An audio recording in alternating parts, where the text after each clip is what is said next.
जय श्री श्याम। क्रांति उड़ीसा मीडिया में आपका स्वागत है। मैं हूं नंद किशोर जोशी। सभी दर्शकों से अनुरोध है, कृपया इस चैनल को लाइक करें, सब्सक्राइब करें, बेल बटन अवश्य दबाएं जिससे आने वाली वीडियो की नोटिफिकेशन आपको मिलती रहे। आज हम चर्चा करने जा रहे हैं बांग्लादेश के साधु चिन्मय कृष्ण दास के ऊपर। बांग्लादेश में अभी जबरदस्त हिंदू लोग आक्रोश में है कि उनके जो साधु इस्कॉन के जो वहाँ के प्रमुख है चिन्मय कृष्ण दास, उनको बांग्लादेश की सरकार ने अरेस्ट किया है, उनको रिहा करने के लिए। और दूसरी है, इसी के संदर्भ में प्रतिक्रिया हुई है भारत में और अमेरिका में भी इस्कॉन के साधु को रिहा करने के लिए। यही हमारा थंबनेल और टाइटल का विषय है। अब चर्चा शुरू करने जा रहे हैं। दरअसल बांग्लादेश जो है वो हमारे जो पहले तो ईस्ट पाकिस्तान था और अभी बांग्लादेश है, और पश्चिम पाकिस्तान जो था आज पाकिस्तान है। पाकिस्तान से कोई कम जिहादी मुल्क नहीं है बांग्लादेश, उससे मेरे ख्याल से उससे कहीं ज़्यादा ही होगा। वो मैं इसलिए कह रहा हूँ कि मुस्लिम लीग की स्थापना जो हुई थी, जिस मुस्लिम लीग ने भारत का विभाजन कराया था, उसकी नींव एक्चुअली अनडिवाइडेड भारत में बांग्लादेश, आज का जो बांग्लादेश है वहीं पर रखी गई थी, ढाका में। आज जो बांग्लादेश की राजधानी है वहीं पर प्रथम में अंग्रेजों के जमाने में मुस्लिम लीग की स्थापना हुई थी, अनडिवाइडेड इंडिया में।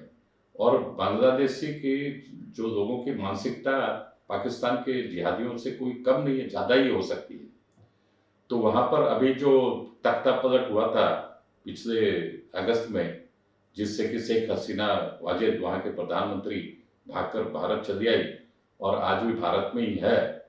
उस शेख हसीना वाजेद के जिस समय उन्होंने तख्ता पलट कराया, देखिए कितनी शर्म की बात है कि जिस शेख हसीना वाजेद के अब्बाजान मतलब शेख मुजीबुर रहमान, जिसने बांग्लादेश को क्रूर पाकिस्तानियों से मुक्ति दिलाई, आज़ादी दिलाई, और उन्हीं के स्टेचू बांग्लादेश के जो शेख मुजीबुर रहमान जो वहाँ के फादर ऑफ नेशन भी माने जाते हैं, उन्हीं के स्टेचू को मतलब उन्हीं की मूर्ति पर इन जिहादियों ने अगस्त महीने में उनको तोड़ फोड़ की, मूर्ति को गंदा किए एवं वहाँ शौच किए, पेशाब इत्यादि किए।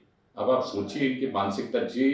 जिस बंदे ने बांग्लादेश को आज़ाद कराया, पाकिस्तान से मुक्ति दिलाई पाकिस्तानियों के अत्याचार से, और प्रथम प्रधानमंत्री भी स्वाधीन बांग्लादेश के वो हुए, उसी शेख मुजीबुर रहमान के स्टेचू पर इन्होंने तोड़फोड़ की, पेशाब तक किया इन्होंने। मतलब कैसे कैसे गंदी हरकत ये जिहादी मानसिकता के लोग वहां करते आए हैं, इसी से मालूम होता। मैंने तो एक छोटा सा उदाहरण आपके सामने किया, अभी दूसरा दे रहा हूँ। हाल के वर्षों में बांग्लादेश में जो बाढ़, तूफान, ये सब तो आती रहती है। तो हाल के वर्षों में, ये 2-3 साल के पहले की शायद बात है, हाल के वर्षों में भयंकर बाढ़ बांग्लादेश में आई थी। उस बाढ़ के अंदर में बहुत तबाही बांग्लादेश में हुई थी, और उस बाढ़ के तबाही के मंजर में इस्कॉन टेम्पल वालों ने, मतलब वहाँ के साधु सन्यासियों ने वहाँ लंगर चलाया, और हर दिन कई कई दिन तक लंगर चलाया, और हर दिन 2 लाख आदमी वहां पर भरपेट भोजन करते थे सुबह शाम। कई कई दिन तक इस्कॉन वालों ने लंगर चलाकर इन जिहादियों लोगों को भी पेट भरा, फ्री ऑफ कॉस्ट, मुफ्त में इनको भोजन कराया। और आज ये जिहादी लोग जो है, ये सारे के सारे इस्कॉन के हिंदुओं की जान के पीछे पड़े हैं, और इस्कॉन के साधु सन्यासियों के भी पीछे पड़े हैं। उसका कारण ये है कि पिछले दिनों, मतलब करीब हफ्ता 10 दिन के पहले की बात है, चटगांव में, चिटागांव जो बंदरगाह है वहाँ बहुत बड़े आकार में विरोध प्रदर्शन हुआ था बांग्लादेश की सरकार के खिलाफ कि भाई माइनॉरिटी को आप लोग रक्षा नहीं कर रहे, माइनॉरिटी बहुत मुसीबत में। अपना आक्रोश प्रकट करने के लिए चिटागांव शहर में बहुत बड़ा प्रदर्शन, एक आयोजन हुआ था। उसके अग्रभाग में थे इस्कॉन। किन्होंने आए, कौन कौन उसमें भाग लिए थे? वहां पर जो माइनॉरिटी है बांग्लादेश में, मतलब हिंदू, क्रिश्चियन और बौद्ध, उसमें हर सबसे बड़ी माइनॉरिटी है हिंदू। तो वो जो डेमोन्स्ट्रेशन आयोजन हुआ था चटगांव में, उस डेमोन्स्ट्रेशन के पीछे इस्कॉन खड़ा था और इस्कॉन ने ही उसका आयोजन किया था। और उसके मुखिया होते हैं ये जो चिन्मय कृष्ण दास, साधु चिन्मय कृष्ण दास। तो ये जिहादी मानसिकता वाले लोगों ने क्या किया, वो तो मतलब शांतिपूर्वक वो डेमोन्स्ट्रेशन था, वो तो अपने समय के ऊपर हुआ, अपने और खत्म भी हो गया। तत्पश्चात इन्होंने बदला लेने की भावना से एवं वहाँ के जो माइनॉरिटी हिंदुओं लोगों को नीचा दिखाने के लिए उन्होंने चिन्मय कृष्ण दास को अरेस्ट किया और उनके साथ में और अनेक हिंदू साधु संतों को भी वहां पर अरेस्ट किया और अरेस्ट करके जेल में डाल दिया। इसकी प्रतिक्रिया पूरे विश्व में हो रही है, विशेषकर भारत में कलकत्ता शहर में भी बड़ा विरोध प्रदर्शन हुआ था।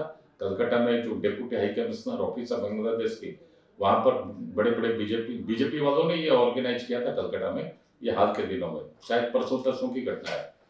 और अमेरिका के बड़े बड़े शहरों में भी इसका विरोध किया गया, भारत में भी कई शहरों में विरोध किया गया और भारत के कई नेताओं ने इसकी कड़े शब्दों में निंदा भी की। वहां के जो साधु जो चिन्मय कृष्ण दास को अरेस्ट के खिलाफ में बहुत कड़ी प्रतिक्रिया दी है भारत में, भारत सरकार ने भी विरोध जताया है। बात यह है कि ये मामला पहुंचा कैसे, हुआ कैसे। दरअसल मैं आपको बताऊं, ये जो जिहादी मानसिकता वाला है ना, ये मोहम्मद यूनुस, ये तो अमेरिका की डीप स्टेट की का एक कठपुतला है ये।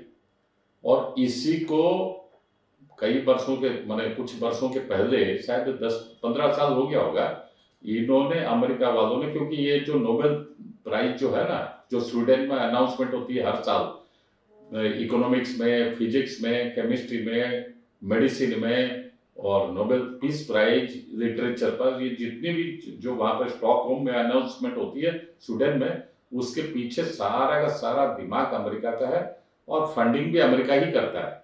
और अमेरिका मतलब वहां का डीप स्टेट और वहां का सीआईए। तो सीआईए जिसको चाहता है, जिस साल चाहता है, उसको नोबेल पीस प्राइज या नोबेल लिटरेचर प्राइज इत्यादि इत्यादि कराया करता है। ये पिछले 50-60 सालों से चलता है। तो उसी कड़ी के तहत मोहम्मद यूनुस को नोबेल पीस प्राइज करा दिया था पिछले 10-12-15 साल के पहले अमेरिका ने। और ये जो मोहम्मद यूनुस है, ये अमेरिका का एजेंट है, अमेरिका का चमचा है, अमेरिका का पिट्ठू है। और अमेरिका के इशारे पर ही शेख हसीना गवर्नमेंट को तख्ता पलट किया गया और इस बंदे को बुलाया गया। उस समय ये बंदा मौज ले रहा था यूरोप में, फ्रांस में। और अमेरिका के जो एजेंट हैं, डीप स्टेट के जो एजेंट है, उन्होंने फिर फोन करके इसको खबर देके इसको बुलाया गया और इसको वहां पर सत्ता पर आसीन कराया गया। ये वहां पर क्या है, एक्चुअली शेख हसीना वाजद तो इलेक्टेड प्राइम मिनिस्टर है और आज भी है। वहां के जो राष्ट्रपति, उन्होंने तो साफ साफ बोला अभी 15-20 दिन के पहले भी मीडिया के सामने मुखातिब होकर कि शेख हसीना वाजेद ने प्राइम मिनिस्टर के तौर पर मुझे कोई इस्तीफा पत्र नहीं दिया है। हम लोग वोट ढूंढे हैं, राष्ट्रपति, वहां के राष्ट्रपति भवन में वोट ढूंढा गया, प्रधानमंत्री कार्यालय में ढूंढा गया, वहां के कोर्ट, हाईकोर्ट, सुप्रीम, वहां के जो हाईकोर्ट है वहां पर ढूंढा गया, कहीं मीडिया के सामने भी नहीं है। कहीं पर प्रधानमंत्री शेख हसीना वाजेद का इस्तीफा है ही नहीं, उन्होंने दिया ही नहीं, तो आएगा कहां से। और शेख हसीना वाजेद तो अपने जान छुड़ाकर, अपने जान को लेकर आ गई भारत में और वो सेफ है 3-4 महीने से और भारत में सेफ जगह में रह रही है। लेकिन वहां पर इलेक्टेड गवर्नमेंट तो शेख हसीना की है, वो प्रधानमंत्री है। ये जो आया है मोहम्मद यूनुस, इसको एडवाइजर बना के रखा गया, क्योंकि प्रधानमंत्री राष्ट्रपति तो बना नहीं सकते, तो एडवाइजर बना के रखा गया। और इस बंदे ने जब से ये आया है तब से हिंदुओं के ऊपर अत्याचार वहां पर बढ़ गया अति मात्रा में। समय समय पर भारत से भी प्रतिक्रिया होती है, भारत के प्रधानमंत्री ने भी 1-2 बार प्रतिक्रिया दी है, होम मिनिस्ट्री ने भी दी है, एक्सटर्नल अफेयर मिनिस्ट्री ने भी भारत की दी है, और समय समय पर और दूसरे जगह से कहीं कहीं से भी आवाज आती है। अभी जो अमेरिका में भी इसका विरोध प्रदर्शन स्वरूप वहां पर मोहम्मद यूनुस के खिलाफ नारेबाजी हुई कि आपने जो साधु को, जो चिन्मय दास को जो बंद किया है, गैर कानूनी तरीके से बंद किया, उसको रिहा करो। ये तो मैंने एक पार्ट बताया, अब इसका दूसरा पक्ष भी मैं बता रहा हूं कि क्यों बंद किया गया। इनका आरोप है कि ये जो चटगांव में जो विरोध प्रदर्शन हो रहा था, उस समय बांग्लादेश के झंडे के ऊपर इन्होंने अपना एक झंडा लगाया था। मतलब बांग्लादेश का झंडा कि समझिए कि 5 फुट हाइट पर था, तो इन्होंने 6 फुट हाइट पर अपना एक झंडा लगाया था। जबकि इस्कॉन वाले बोलते हैं कि हमारा तो कोई झंडा ही नहीं है, हम लोग बिना झंडे वाले संगठन है, हमारा झंडा ही नहीं है। मतलब कितने मनगढ़ंत झूठे आरोप लगाकर इनको साधु जो है इस्कॉन के, उनको पकड़ के अरेस्ट करके जेल में भेजा गया। अब आप ये सोच लीजिए, मैंने समझ जाइए कि कितनी जिहादी मानसिकता, गलत मानसिकता वाले लोग हैं वहां पर। शासन प्रशासन इन्हीं के हाथ में है। अब मैं बता रहा हूं इसका दूसरा पक्ष भी और एक क्या है कि अभी अमेरिका में जो चुनाव हुआ था, प्रेसिडेंट इलेक्शन जो हुआ था, उसमें डोनाल्ड ट्रंप आ गए हैं। डोनाल्ड ट्रंप है मतलब वो नेशनलिस्ट है, वह अमेरिका के राष्ट्रवाद को वो बढ़ावा देते हैं। इसके साथ में वो राइट विंगर है, मतलब दक्षिणपंथी है जिसको हिंदी में बोलते हैं। और जो अभी जो जो बाइडेन है या डेमोक्रेट्स पार्टी जो है, वो वहां की लेफ्टिस्ट पार्टी है, मतलब वामपंथी है, वामपंथी सोच रखती है। और वामपंथियों ने के इशारे पर ही, मतलब जो बाइडेन के इशारे पर या सीआईए के इशारे पर ही वहां तख्ता पलट कराया गया था। बांग्लादेश की शेख हसीना वाजिद को अपनी गद्दी से छोड़कर भागना पड़ा, भारत में शरण लेना पड़ा। तो अभी तो उनके हाथ में अभी 1.5 महीना करीब, 1.5 महीना नहीं, 50-51 दिन है। आज 29 नवंबर, 29 नवंबर हुआ है। 20 जनवरी 2025 को डोनाल्ड ट्रंप वहां शपथ लेंगे, अर्थात दिसंबर पूरा, फिर जनवरी 20 और अभी नवंबर का 2 दिन समझिए, आज और कल। ये जो 52-53 दिन है, ये अभी बहुत ही भारी है, माने बांग्लादेश के लिए, हिंदुओं के लिए, और भारत के लिए भी मैं बोलूंगा ये भी भारी है। ये जो 52-53 दिन जब निकल जाएंगे, तब जब डोनाल्ड ट्रंप वहां बैठ जाएंगे, तब वहां पर वास्तव में शांति स्थापना की ओर बांग्लादेश बढ़ेगा। ऐसे हमको सबको, सभी को आशा है, पूरे विश्व में सभी इसी बात का इंतजार कर रहे हैं, कैसे ये जो बाइडेन बूढ़ा जो है, वामपंथी विचारधारा वाला डेमोक्रेट बूढ़ा, ये कैसे जाएगा, डोनाल्ड ट्रंप कैसे आएगा, इसका इंतजार सभी को, सारे विश्व के शांति प्रेमी लोगों को है। अब एक और बात बता रहा हूं आपको, ये जो डोनाल्ड ट्रंप के आने से कि जो डोनाल्ड ट्रंप अभी जीत के आए हैं, उन्होंने धीरे धीरे अभी अपने जो कैबिनेट जो लोग संभालेंगे वहां पर, सब उन्होंने अपना एक एक बंदा को मतलब नाम घोषणा आरंभ कर दिया है कि भाई इस बंदे को हम ये डिपार्टमेंट देंगे, उसको ये देंगे, उसको ये देंगे, ऐसा करके उनका जो सिस्टम है, सिस्टम के हिसाब से, वही उन्हीं के सिस्टम के हिसाब से एक नाम उन्होंने अनाउंसमेंट किया है अपने मंत्रिमंडल। भारत के हिसाब संदर्भ में हम सोचें तो मंत्रिमंडल का ही समझिए नाम, तो वह तुलसी गाबार्ड, तुलसी गाबार्ड, वो एक एक्चुअली अंग्रेज दंपति की, एक अंग्रेज दंपति वहां कुछ सालों पहले वो हिंदू धर्म अपना लिए थे, और हिंदू धर्म में शिक्षा दीक्षा भी उनकी हुई है, और बड़े सनातनी के हिसाब से वो लोग पेश आते हैं, नॉन वेज भी नहीं खाते हैं। उन्हीं परिवार के एक सदस्य है तुलसी गाबार्ड। और तुलसी गाबार्ड जो है पहले एक्चुअली डेमोक्रेट थी, वो बाद में रिपब्लिकन हो गई है। अभी डोनाल्ड ट्रंप ने प्रथम जो चंद लोगों के नाम जो अनाउंसमेंट किए हैं, जिनके हाथों में वो सत्ता सौंपेंगे, विभिन्न विभाग देंगे, उसमें तुलसी गाबार्ड का नाम प्रमुख रूप से उन्होंने लिया है।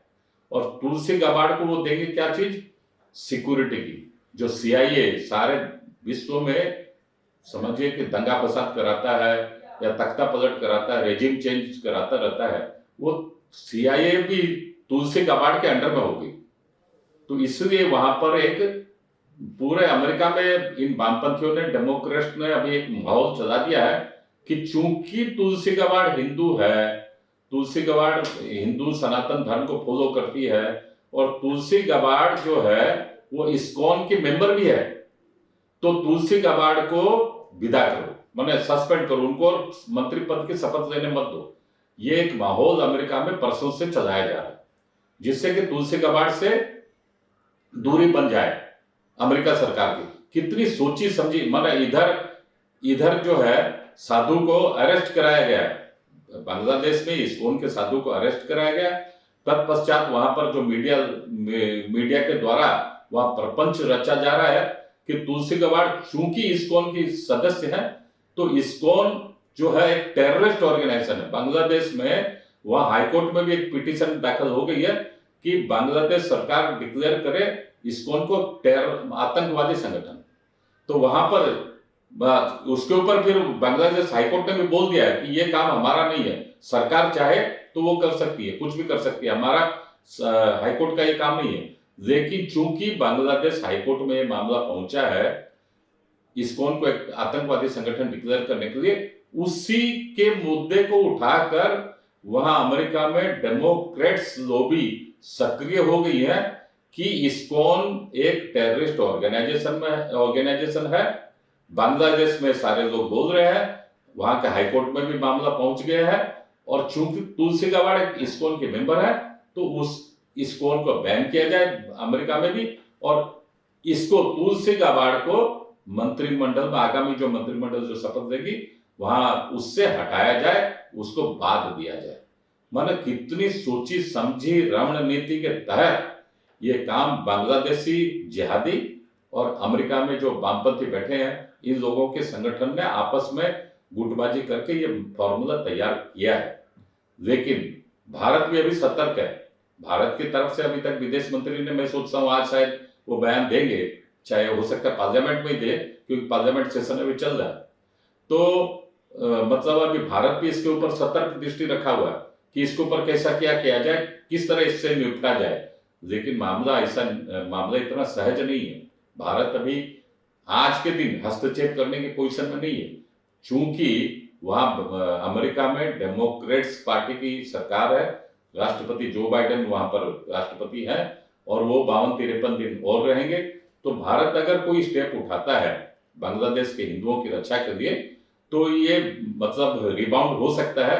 इसलिए भारत सरकार बहुत सोची समझी रणनीति के तहत बहुत फूंक फूंक कर कदम उठा रही है। और ये मेरे को आशा है 2 महीना भारत के लिए, हिंदुओं के लिए बहुत कठिन समय है। 2 महीना जैसे ही पार कर जाएगा तब मेरे को लगता है कि भारत सरकार इस मामले में कुछ ठोस कदम उठा पाएगी जो धरातल पर हम लोगों को महसूस होगा। और हम अभी कर भी क्या सकते हैं, जितने हमारे वहां पर जो हिंदुओं के ऊपर जो अत्याचार हो रहा है, वहां की बहनों बेटियों पर जो बलात्कार किया जा रहा है, हत्याएं हो रही है, केवल प्रभु को मनाकर जैसे वहां शांति रहे, इसके अलावा और आज के दिन हम लोग कुछ करने की पोजीशन में नहीं है। हाँ, भारत सरकार अंदर ही अंदर जो हम लोगों के पास भी खबरें आ रही है और जो हम लोगों का आकलन भी है, भारत सरकार अंदर ही अंदर बांग्लादेश में जो बस रहे जो हिंदू जो बचे हैं, जो बसे हैं, उनको सहयोग देने के लिए कुछ न कुछ ठोस योजना बन रही है।